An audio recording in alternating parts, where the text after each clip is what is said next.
संगत जी, सेवा के ऊपर एक छोटा सा प्रसंग और आपको सुनाते हैं। एक बार की बात है, एक बहुत ही साधारण और गरीब सत्संगी हुआ करता था। उसका जीवन बेहद सादा था। सड़क किनारे एक छोटी सी दुकान लगाकर वह अपने परिवार का गुजारा करता था। उसकी आमदनी बहुत कम थी, लेकिन उसके दिल में अपने गुरु के प्रति अपार प्रेम और श्रद्धा थी। हर शाम दुकान बंद करने के बाद वह 1 घंटा अपने गुरु के आश्रम में सेवा करने जरूर जाया करता था। कभी झाड़ू लगाता, कभी लंगर घर में रोटियां बेलता, तो कभी बर्तन साफ करता। सेवा के उस 1 घंटे में उसे अजीब सी शांति मिलती थी, लेकिन उसके भीतर एक छोटी सी इच्छा भी पल रही थी। हर बार आश्रम पहुंचकर जब वह अपने गुरु के चरणों में झुकता, तो विनम्र स्वर में कहता, हे मेरे सतगुरु, मुझ पर दया करो। मैं बहुत गरीब हूँ। मेरे पास भी इतना धन हो कि मैं अपने परिवार की सारी इच्छाएं पूरी कर सकूं और जो भी चाहूं वह खरीद सकूं। यह उसकी रोज की प्रार्थना बन चुकी थी। एक दिन गुरुजी ने मुस्कुराते हुए उससे पूछा, बेटा, तुम हर रोज यही सेवा करने आते हो। क्या तुम्हारी सेवा का उद्देश्य केवल धन प्राप्त करना है? वह सत्संगी ईमानदारी से बोला, हाँ गुरुजी, मैं चाहता हूँ कि मेरे पास भी धन हो। गरीबी से बहुत तंग आ गया हूँ। गुरुजी ने उसके सिर पर हाथ रखा और बड़ी ही सहजता से कहा, ठीक है बेटा, तुम्हारी इच्छा पूरी होगी।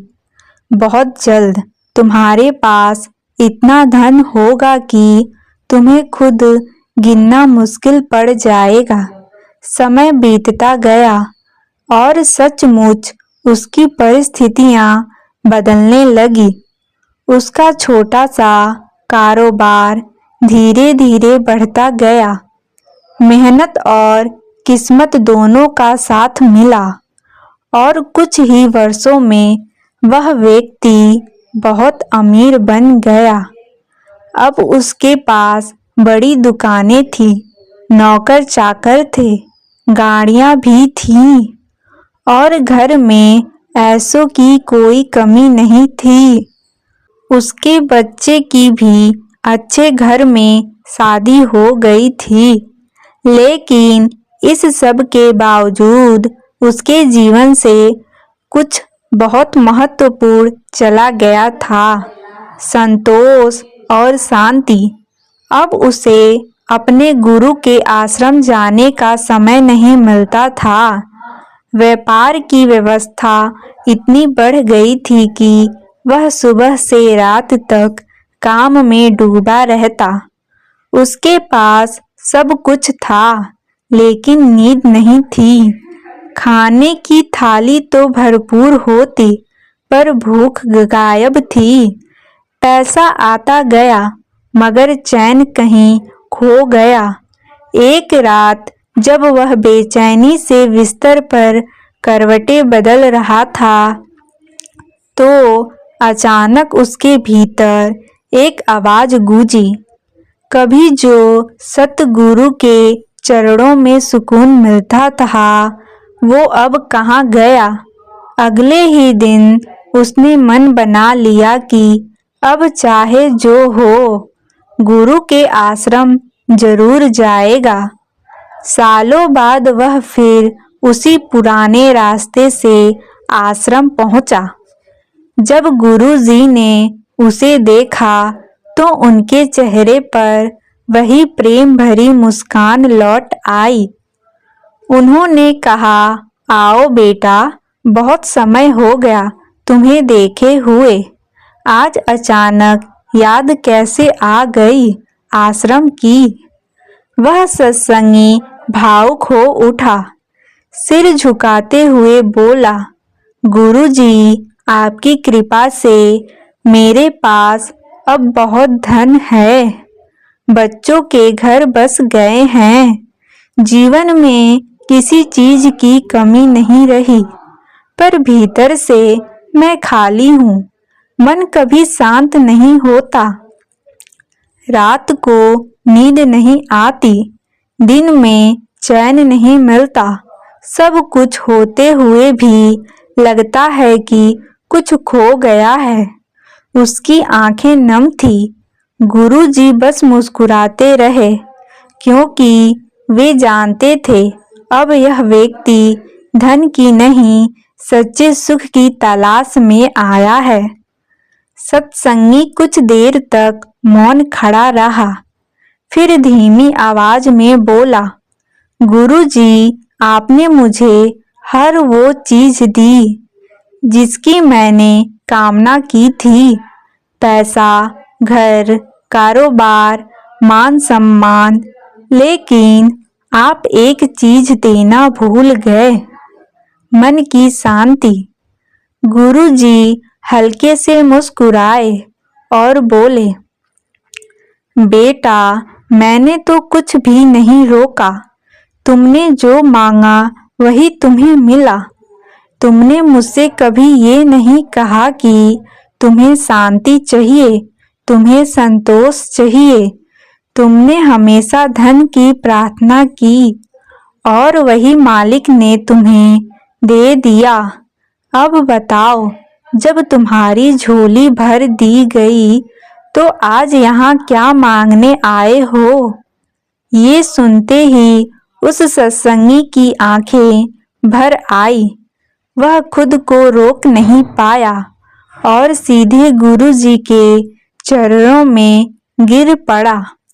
रोते हुए बोला, गुरुजी, मुझे माफ कर दीजिए। मैं भटक गया था। मुझे लगा था कि दौलत ही सुख देती है, लेकिन आज समझ आया, अगर मन शांति नहीं तो सोने चांदी के महल भी बेकार हैं। आज मैंने सच्चा सबक पा लिया है। उसने हाथ जोड़कर कहा, गुरुजी, अब मैं रोज आपके आश्रम आऊंगा, लेकिन इस बार किसी चीज की मांग लेकर नहीं, बस सेवा करने के लिए, बिना स्वार्थ, बिना अपेक्षा के। गुरुजी ने स्नेह से उसका सिर सहलाया और कहा, बेटा, यही असली भक्ति है। जब सेवा इच्छा रहती हो और प्रेम शुद्ध हो। संगत जी, बाबा जी हमेशा यही समझाते हैं, मालिक से कुछ मत मांगो, क्योंकि जब हम मांगते हैं तो अपनी सीमित बुद्धि से मांगते हैं, और मालिक जब देता है तो अपनी अनंत दृष्टि से देता है। हम सोचते हैं कि जो मांग रहे हैं वही हमारे लिए अच्छा है, लेकिन मालिक बेहतर जानता है कि हमारे जीवन में क्या, कब और कितना देना उचित है। संगत जी, इस साखी से हमें यही सीख मिलती है। सेवा तभी सच्ची होती है जब उसमें किसी इच्छा या लालसा की गंध न हो। अगर सेवा केवल किसी फल की कामना से की जाए तो उसका भाव मिट जाता है। सच्ची सेवा वो है जो प्रेम से की जाए, चाहे झाड़ू लगाने की हो, लंगर बनाने की हो या किसी जरूरतमंद की मदद करने की हो। ऐसी सेवा ही मन को सुकून देती है।